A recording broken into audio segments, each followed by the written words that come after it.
Hello friends, good morning to all of you.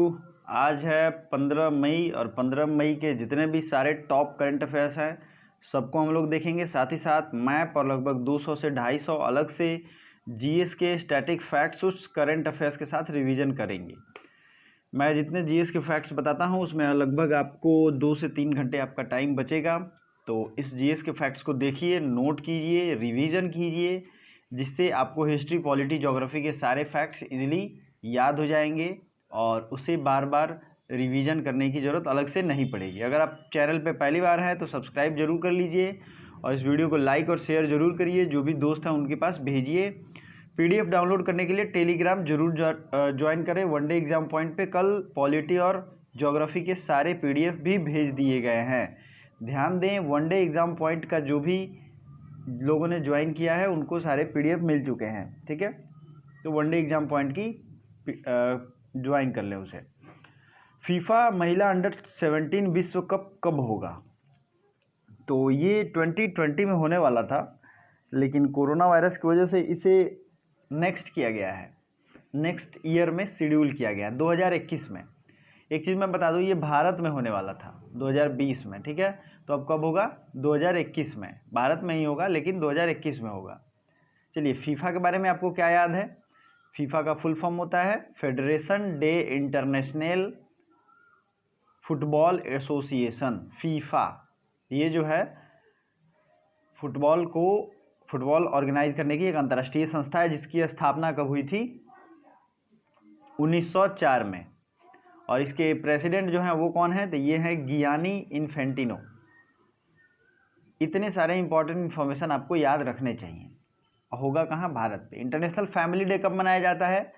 तो आपको पता ही है 10 मई इस बार मदर्स डे मनाया गया, तो फैमिली डे जो है इस बार 15 मई को मनाया गया। अब जितने भी मई महीने के अलग अलग डे हैं सबको एक बार आइए थॉरोली रिवीजन कर लेते हैं। 1 मई को मनाया गया मजदूर दिवस, 2 मई को ट्यूना डे, 3 मई को प्रेस फ्रीडम डे, 5 मई को अस्थमा डे मनाया गया एंड हैंड वॉश डे मनाया गया। ठीक है, 8 मई को Red Cross Day and Thalassaemia Day, 12 मई को माइग्रेटरी बर्ड डे। 15 मई को क्या मनाया गया बताइए? तो 15 मई को फैमिली डे मैं बता ही रहा हूँ। 15 के बाद हमारे सामने आएगा कौन सा डे? इंटरनेशनल,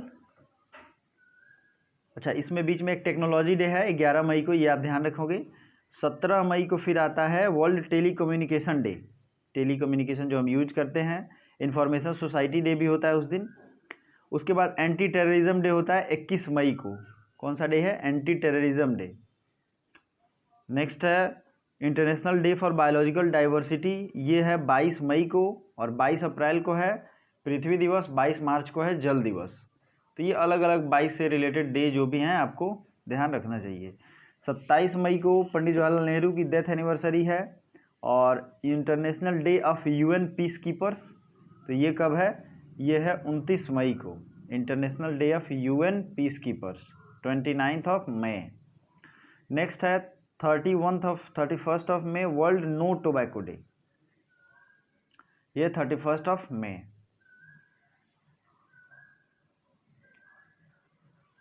अगला क्वेश्चन है फेड कप हर्ट अवार्ड किसे दिया गया है पहली बार? तो ये जिन्हें भी दिया गया है ये भारतीय हैं। तो फेडरेशन कप आपको पता ही है, बैडमिंटन फेड कप में दिया जाता है, फेड कप बैडमिंटन में दिया जाता है, और सॉरी लॉन टेनिस जो प्लेयर्स होते हैं उनको दिया जाता है, ना कि बैडमिंटन को। बट यहाँ जो ऑप्शंस हैं उनको देख लीजिए, सानिया मिर्जा, सानिया नेहवाल, कोनेरू थम्पी, किदम्बी श्रीकांत। तो ये दिया गया सानिया मिर्जा को, क्योंकि इन्होंने मदरहुड करने के बाद, मदरहुड में आने के बाद इन्होंने बहुत तेज़ी से रिकवरी करके फिर से गेम में वापसी की है। तो ये एक तरीके से बहुत प्रशंसनीय और सराहनीय वर्क है, इसलिए इन्हें ये दिया गया है। सानिया नेहवाल, कोनेरू थम्पी कौन है? तो सानिया नेहवाल के बारे में जो भी इंपॉर्टेंट इन्फॉर्मेशन आप जानते होंगे उसे ज़रूर कमेंट करें, ये आपका होमवर्क है। लेकिन कोनेरू थम्पी ये इंटरनेशनल रैपिड चेस चैंपियनशिप जीतने वाली भारत की पहली महिला हैं। और किदम्बी श्रीकांत ये कौन है? और इन्हें एक रिसेंट अवार्ड भी मिला है। तो दोनों के बारे में आप लोग मुझे कमेंट करोगे। गेम्स स्पेशल करंट अफेयर्स मैंने पढ़ाए हैं।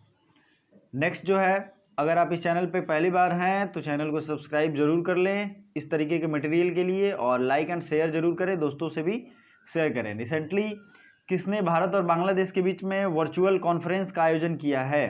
तो ये है एसोचैम, ठीक है, एसोचैम। ये क्या होता है? Association of chambers of commerce and industries, ये है एसोचैम।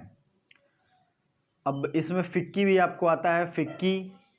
फिक्की जो है, फिक्की के अभी इससे क्या रिलेटेड करंट अफेयर्स आपको याद करना है? इसकी एक महिला प्रेसिडेंट बनी है पहली बार, तो उनका नाम याद रखना है, संगीता रेड्डी।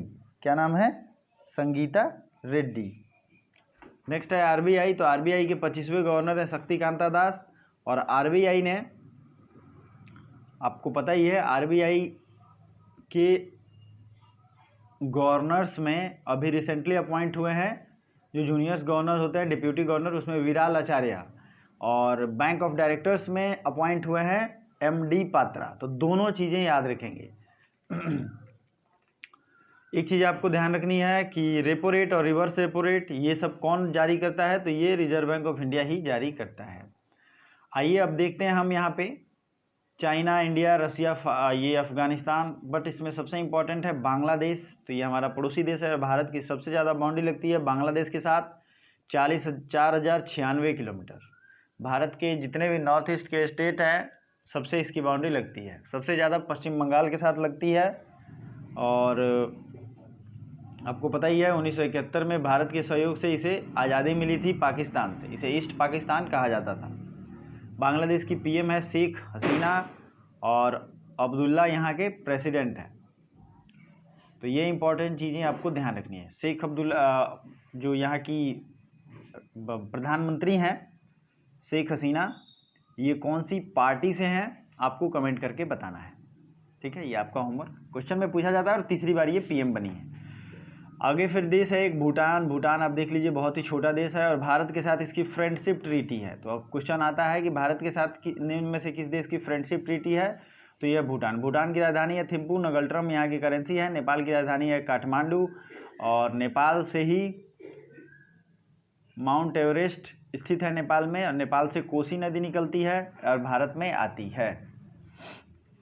चलिए, नेपाल की करेंसी है रुपया। चाइना की आपको पता ही है, चाइना की राजधानी है बीजिंग और यहाँ की करेंसी है युआन या रेमनेबी। आइए आज मैप के साथ हम लोग रिवीजन करते हैं राजधानी के नाम को। पाकिस्तान की राजधानी है इस्लामाबाद, अफगानिस्तान की काबुल, तुर्कमेनिस्तान की अशगाबाद, उज्बेकिस्तान की है ताशकंद, कजाकिस्तान की है नूर सुल्तान। इसमें अस्ताना दिया हुआ है, लेकिन कजाकिस्तान की जो करेंसी है वो आपको कमेंट करके बताना है। इसकी राजधानी नूर सुल्तान अब हो गई है।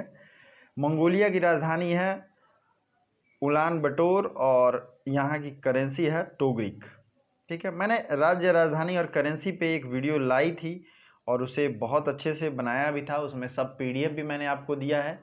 जिन लोगों को भी पीडीएफ में प्रॉब्लम है, पीडीएफ नहीं मिला है, वो कृपया टेलीग्राम पे स्क्रॉल करते जाएंगे, ऊपर बहुत ऊपर जाएंगे तो उन्हें सारे पीडीएफ मिल जाएंगे। ये पॉसिबल नहीं है कि पीडीएफ तुरंत भेजा जाए हमेशा, ठीक है। जिन लोगों ने देर किया है उन्हें तो वैसे ही लेना पड़ेगा, ठीक है। तो आगे के देश को देखते हैं। ईरान की राजधानी है तेहरान और यहाँ की करेंसी है रियल। बगदाद किसकी राजधानी है? इराक की। सीरिया की राजधानी है दमस्कस और सीरियन पाउंड यहाँ की करेंसी है। इराक की राजधानी बगदाद तो है, लेकिन करेंसी क्या है? इराकी दिनार। तुर्की की राजधानी है अंकारा और लीरा यहाँ की करेंसी है, तुर्किश लीरा। चलिए कुछ और देशों को देख लेते हैं। यमन की राजधानी है सना और यमन की करेंसी है दिनार। ओमान की राजधानी है मस्कट और ओमानी रियाल यहाँ की करेंसी है। यूएई की राजधानी है आबू धाबी और आपको पता ही है ये आबू धाबी क्यों फेमस है, यहीं पे दुबई इसके बगल में स्थित है, यूनाइटेड अरब एमिरेट्स।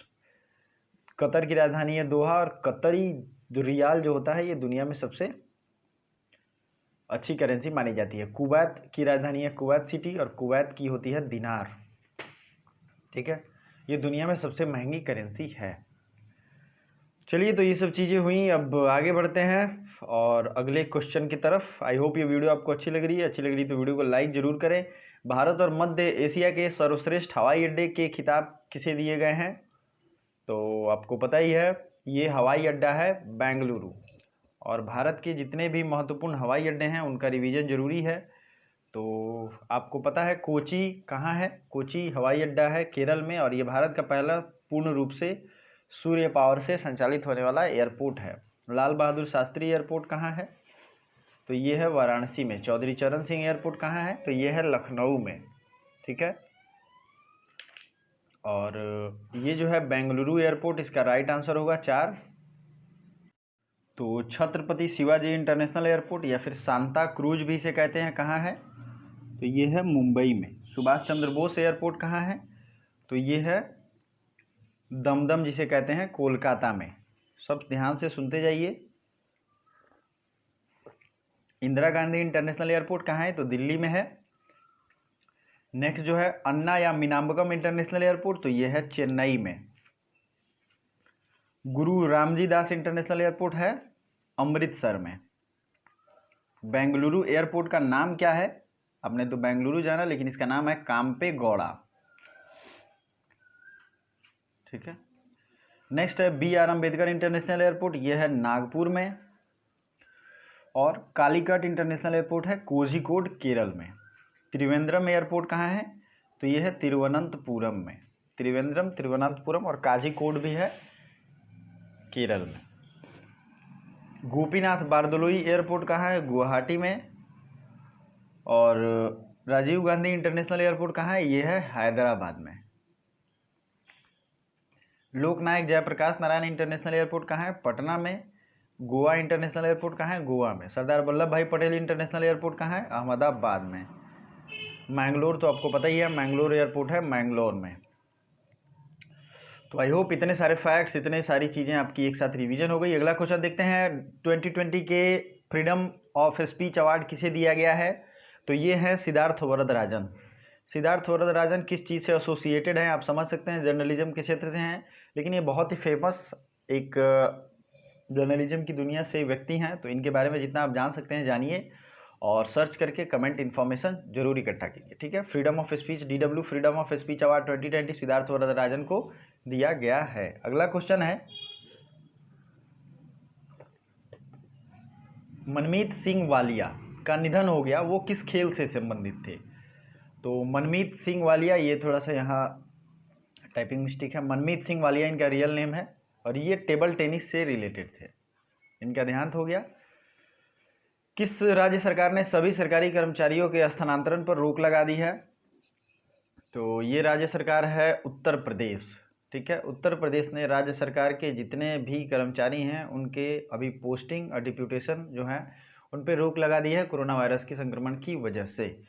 यहाँ के सीएम हैं योगी आदित्यनाथ भारतीय जनता पार्टी से, और यहाँ के गवर्नर हैं आनंदीबेन पटेल। आनंदीबेन पटेल जो पहले गुजरात की सीएम हुआ करती थी। मध्य प्रदेश के सीएम हैं शिवराज सिंह चौहान, और ये चौथी बार बने हैं सीएम। और यहाँ के गवर्नर कौन है बताइए? मध्य प्रदेश के गवर्नर लालजी दास टंडन। छत्तीसगढ़ के हैं सीएम हेमंत बघेल, और अनसुईया उइके यहाँ के गवर्नर हैं। महाराष्ट्र का तो आपको पता ही है, भगत सिंह कोश्यारी यहाँ के गवर्नर हैं, और उद्धव ठाकरे यहाँ के 19वें सीएम। तो आइए, आज हम लोग फिजिकल मैप हमने इंडिया का रखा है, और इससे इंपॉर्टेंट चीज़ों को रिवीजन करेंगे। जो फिजिकली मैप इसलिए ज़रूरी है क्योंकि पूछा जाता है इससे। उत्तर प्रदेश की बात हो रही है, तो यहाँ पे उत्तर प्रदेश की राजधानी है लखनऊ, और गोमती नदी के किनारे है लखनऊ। अयोध्या जो है वो सरयू नदी के किनारे है, ये एग्जाम में पूछा गया है इसलिए मैंने बताया। गंगा का मैदान लगभग अवध के प्लेन में फैला हुआ है, जो कि उत्तर प्रदेश में ही है, और गंगा सबसे ज़्यादा इसकी अगर लंबाई है तो ये उत्तर प्रदेश में ही है। तो आप देख सकते हैं नंदा देवी है उत्तराखंड में, नंगा पर्वत है जम्मू एंड कश्मीर में। K2 भारत की सबसे ऊंची पर्वत श्रेणी कौन है? K2। ये कहाँ है? देखते हैं कितने लोग लाइव कमेंट करते हैं। K2 कहाँ है बताइए?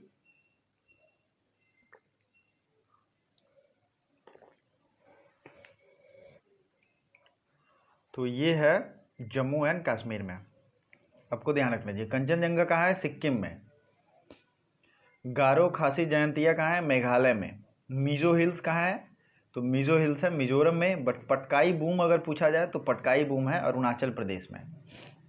अरुणाचल प्रदेश से ब्रह्मपुत्रा नदी एंटर करती है तवांग से, और सबसे ज़्यादा असम में ट्रैवल करते हुए बांग्लादेश में चली जाती है। ठीक है। तीस्ता नदी कहाँ से निकलती है? तो सिक्किम से निकलती है। तो ये सारे स्पेशल फैक्ट्स जीएस के हैं। तो आपको बहुत अच्छा लगता है वीडियो तो लाइक कीजिए और दोस्तों के साथ शेयर भी कीजिए। तो अब आते हैं थोड़ा वेस्ट इंडिया की तरफ। अरावली रेंज कौन सा है? अरावली रेंज है आपका राजस्थान की सबसे ऊंची चोटी, और इसकी सबसे ऊंची चोटी है गुरु शिखर। सबसे ऊंची पर्वत श्रृंखला है अरावली, सबसे पुरानी भी है ये। और रण ऑफ कच्छ कहाँ है? तो ये गुजरात में है, और यहीं पे डैनियल रेडक्लिफ ने रेडक्लिफ लाइन खींची थी। ठीक है। इंदिरा गांधी कनाल ये कहाँ स्थित है? तो ये है इंदिरा गांधी कनाल राजस्थान में। तो एक फैक्ट आप लोगों को लाइन से याद रखना चाहिए।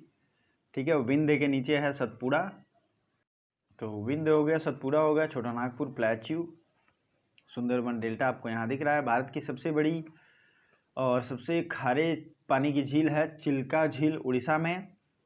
और सबसे फ्रेश वाटर लेक क्या है? तो ये है वुलर लेक। एक क्वेश्चन मैं स्पेशल आप लोगों से पूछता हूँ, वल्लम कल्ली रेस बहुत लोग जानते भी होंगे। वल्लम कल्ली रेस जिसमें नेहरू ट्रॉफी ऑर्गेनाइज होता है, ये भारत के एक स्पेशल स्टेट में ऑर्गेनाइज किया जाता है। ध्यान से सुनिए, वल्लम कल्ली बोट रेस ये कहाँ और किस झील में किया जाता है? आपके लिए एक स्पेशल क्वेश्चन है। जो लोग बहुत इंटेलिजेंट और बहुत मेहनती होंगे वहीं इसका आंसर बता पाएंगे। चलिए आगे बढ़ते हैं। साउथ इंडिया का भी देख लेते हैं। केरला है, केरला के तट को क्या कहते हैं? मालाबार तट, और ये हो गया कोरोमंडल तट, ये हो गया नॉर्दर्न सरकार, ये हो गया कोंकण तट। तो ये स्पेशल तट जो हैं उनको याद रखिएगा क्योंकि एग्जाम में आए हुए हैं। महेंद्रगिरी हिल्स कहाँ है? तो ये है उड़ीसा में। ठीक है। तो चलिए आगे बढ़ते हैं अगले क्वेश्चन की तरफ। सीबीएसई के नए अध्यक्ष कौन बन गए हैं? न्यू प्रेसिडेंट ऑफ सीबीएसई ये बन गए हैं मनोज आहूजा। एक जो है वो राइट आंसर है। और सीबीएसई की स्थापना 1964 में हुई थी। आपको पता ही है, central board of secondary education. अगला क्वेश्चन है, भारत के किस शहर में डिजिटल होम डिलीवरी के लिए डिजिटल भुगतान को अनिवार्य कर दिया है? तो ये शहर है अहमदाबाद। अहमदाबाद ने कोरोना वायरस चूँकि करेंसी के छूने से भी फैल सकता है, इसलिए जो भी होम डिलीवरी मतलब सामान आप सब्जी या कुछ भी खरीदोगे तो उसके लिए कैशलेस भुगतान या डिजिटल भुगतान को अनिवार्य कर दिया है। सैमसंग इंडिया ने किस राज्य के आपदा प्रबंधन को 2 करोड़ देने का फैसला किया है? तो ये राज्य है तमिलनाडु। और एडापड्डी के पालनीस्वामी यहाँ के सीएम हैं। क्या नाम है? के पालनीस्वामी। और बनवारी लाल पुरोहित यहाँ के गवर्नर हैं। केरल का ही पता ही है, केरल के जो सीएम हैं और गवर्नर हैं यहाँ के आरिफ मोहम्मद खान। सीएम का नाम क्या है बताइए? सीएम पनीर सेल्वम यहाँ के सीएम हैं। तो जो फैक्ट्स मैं बताऊं जिस पे वीडियो आई उसे रिवीजन भी कीजिए। किस मंत्रालय ने चैंपियंस पोर्टल लॉन्च किया है? तो चैंपियंस पोर्टल लॉन्च किया गया है MSME ministry, medium state and enterprises. ठीक है। स्नेहर पुरुष स्कीम जो है किस राज्य ने शुरू किया है? ये शुरू किया है वेस्ट बंगाल ने। वेस्ट बंगाल आपको पता ही है, मैप हम लोग पहले ही देख चुके हैं और आपको रिवीजन करना है तो यहाँ भारत की नदियों को मैंने रखा है। आप यहाँ देख सकते हैं बंगाल में जो है पद्मा नदी कहाँ? बंगाल में पद्मा कहते हैं गंगा को।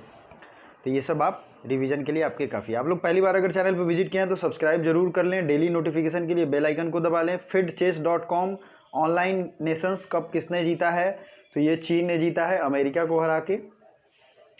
सुंदरबन में बाघों की संख्या बढ़कर 88 से कितनी हो गई है? तो ये हो गई है 96। सुंदरबन नेशनल पार्क कहाँ है? तो ये है पश्चिम बंगाल में। सुंदरबन में और क्या क्या आपको याद आता है? सुंदरबन का डेल्टा है जो कि दुनिया का सबसे बड़ा डेल्टा है। गंगा और ब्रह्मपुत्र नदियों के द्वारा ये दोनों डेल्टा बनाए जाते हैं। ठीक है। नेक्स्ट है आरोग्य संजीवनी हेल्थ इंश्योरेंस लॉन्च्ड बाय। तो ये लॉन्च किया गया है SBI के द्वारा। SBI क्या है? State bank of India. 1955 में इसकी स्थापना हुई थी। रजनीश कुमार अभी इसके प्रेसिडेंट हैं। और SBI के कंसोर्टियम ने ही यस बैंक को अभी अपने अंदर लिया था। यस बैंक आपको पता ही है अपने आप को उसने क्या हाल कर लिया था। तो वीडियो को ज़्यादा से ज़्यादा लाइक करें और सब्सक्राइब कर लें चैनल को।